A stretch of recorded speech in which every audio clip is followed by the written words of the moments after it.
کہتے ہیں قبر میں ایمان کے بعد زیادہ حساب طہارت کا ہوگا، کپڑے کا پاک ہونا، جسم کا پاک ہونا، جگہ کا پاک ہونا، اور قیامت کے میدان میں زیادہ تفصیل کے ساتھ نماز چیک کی جائے گی کہ آپ فجر کے لیے کب اٹھے، کتنی دفعہ آپ نے فجر مہینے میں جماعت سے پڑھی، آپ کے فجر میں نہ جانے کا کیا عذر تھا، کیا وجہ تھی، شرعی طور پر کتنے معذور تھے، طبی طور پر کیا عذر تھا۔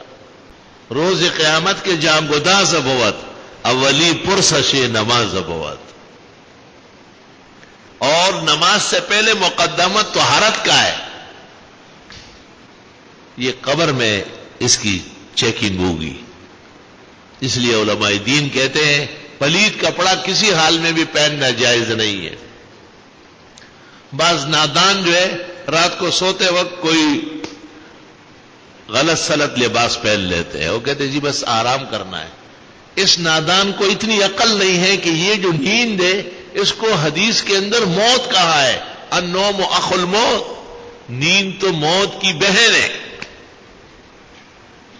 امام الاسر مولانا انور شاہ کہتے ہیں کہ جب پاک کپڑے میں آدمی سوئے تو فرشتے اس کے پلنگ پر چاروں طرف تسبیحات پڑھتے ہوئے پیرا دیتے ہیں۔ کتاب اللباس شرح بخاری، حضرت اقدس امام الاسر مولانا انور شاہ صاحب رحمت اللہ علیہ۔ اور جب ناپاک جسم یا کپڑوں کے ساتھ لیٹے تو اس کے پلنگ پر شیاطین جرمٹ بنا لیتے ہیں، ڈانس اور ڈپکڑے شروع کر دیتے ہیں، یہ بھی ہمارا بیٹا ہے جو پلنگ پہ لیٹا ہوا ہے، اول سے اخیر تک گندا و پلیت ہے۔ آگے سن لو، آگے ایک خطرناک بات حضرت شاہ صاحب نے لکھی۔ آپ فرماتے ہیں کہ مجھے ڈر ہے کہ صبح اگر یہ مر چکا ہو تو ایمان اس کا سلب ہو چکا ہوگا، اتنے شیاطین کے جرمٹ کے اندر یہ ایمان پر نہیں جا سکتا ہے۔ تو کس چیز کی کمی ہے؟ کپڑے ہمارے پاس پلید ہے، پاک نہیں ہے۔ ہماری زندگی اتنی بھونڈی ہو گئی ہے، پانی نہیں ہوتا ہے ہمارے گھروں میں، یہ مسجد و مدرسہ ہے، حوض ہے، وضو خانہ ہے، کنواں ہے، مجال ہے کہ پانی کا ایک لمحے کے لیے کمی ہو۔ اور گھروں کے اندر تو اللہ نے جنت کے نمونے بنائے، جنت کے نمونے ہیں۔ مومن کے اخلاق، مومن کا اخلاص، وہ اپنی شریعت کو سینے سے لگانا، اب عمر بھر اس کے مطابق رہنا ہے، اور کبھی بھی پلید کپڑے میں نہ کہیں جانا ہے اور نہ آنا ہے، نہ سونا ہے۔ میں تو کہتا ہوں ناپاک کپڑا پہن کے بیت الخلاء جانا بھی غلط ہے، اگر اندر روح قبض ہو گئی، پلید کپڑے میں جاؤ روح پوچھتی نہیں کسی سے۔ موت کے لیے بیماری ضروری نہیں ہے، نہ موت کے لیے بڑھاپا ضروری ہے۔ کتنے جوانوں کے جنازے پڑھتے، کتنے شیرخوار بچے اٹھتے ہیں، کتنے بوڑھے ہیں جو سرسبز و شاداب ہے، اپنی زندگی اللہ نے جو دی ہے گزار رہے ہیں اللہ اللہ کر کے۔ تو موت نہ تو بڑھاپے کی وجہ ہے اور نہ موت کا سبب بیماری ہے۔ بیمار زندہ ہوتا ہے، جوان مارا جاتا ہے، بوڑھا جیتا ہے، جوان لڑکا چلا جاتا ہے۔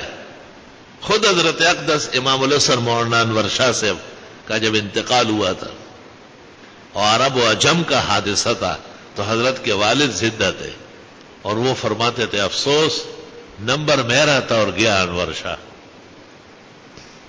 کہتے اس کے 15 سال بعد ان کا انتقال ہوا۔ لا الہ الا اللہ۔ علماء دین کہتے ہیں کہ اور لوگ بعد میں جاتے ہیں جنت، لیکن شہداء پہلے جاتے ہیں۔ یہ بات بڑی عجیب و غریب ہے۔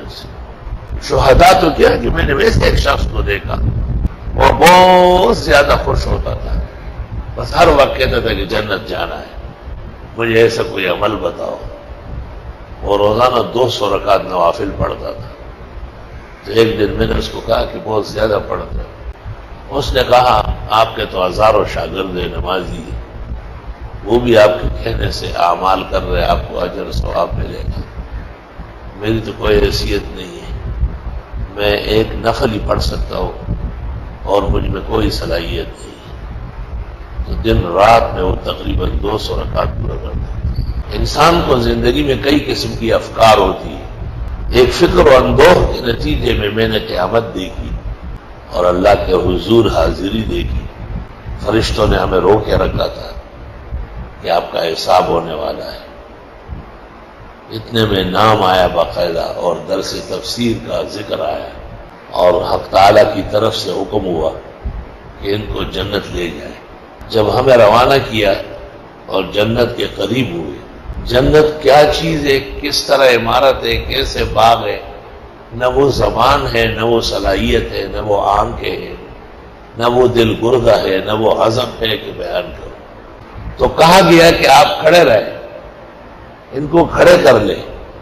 جبریل آ رہا ہے گیٹ کھولنے کے لیے، اتنے میں جبریل آیا اور اس نے گیٹ کھولا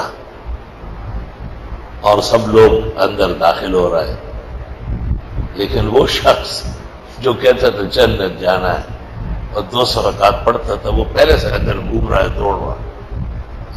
میں سوچ رہا تھا کہ میں اس سے پوچھتا ہوں کہ گیٹ تو اب کھلا ہے اور سب لوگ آ رہے ہیں، آپ کیسے پہلے گئے؟ لیکن بس نیند کھل گئی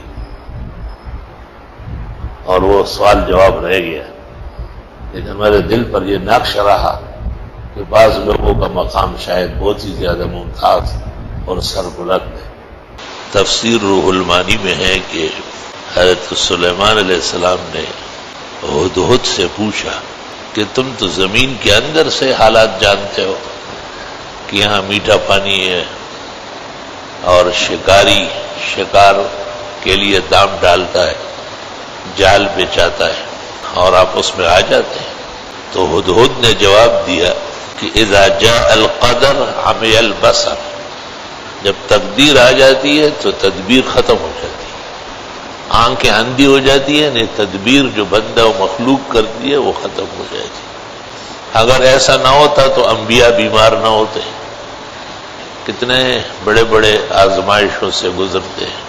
حضرت ایوب علیہ السلام کی تکالیف اور امراض و اسقام تو ضرب المثل ہے، یہاں تک کہ حضرت کا نام پڑ گیا ایوب صابر۔ جناب رسول اللہ صلی اللہ علیہ وسلم نے کم دعائیں اور تدابیر فرمائی ہے، 4 لوگ کے 4 بیٹے ان کی زندگی میں فوت ہو گئے، اور آیتوں میں اللہ نے کہا کہ آپ کا کوئی بیٹا بڑا ہو کر آپ اس کا باپ کہلائے، یہ نہیں ہوگا۔ اور آپ کے بعد جو صحابہ میں اختلافات ہو گئے، عمر شہید ہو، عثمان شہید ہو، اور علی شہید ہو، حسن شہید ہو، حسین شہید ہو، اور عبداللہ ابن زبیر شہید ہو۔ حضرت حسین مجتبیٰ دریائے فرات کے کنارے جو تن و تنہا اپنے خاندانی قافلے کے ساتھ گرفتار تھے، محصور تھے، یزیدی افواج چاروں طرف سے قابض تھی، تو حضرت حسین کم وظائف پڑھتے ہوں گے اور کم اوراد اور کلمات۔ اذا جاء القدر عمی البصر، تقدیر کے سامنے بندے کی تدبیر کوئی چیز نہیں، وہ بہت معمولی چیز ہے۔ السلام علیکم جی دوست، آپ نے دیکھا اور سنا شیخ مفتی ظفر علی خان رحمۃ اللہ علیہ کو کہ شیخ مفتی ظفر علی خان رحمۃ اللہ علیہ کیا بیان فرما رہے تھے۔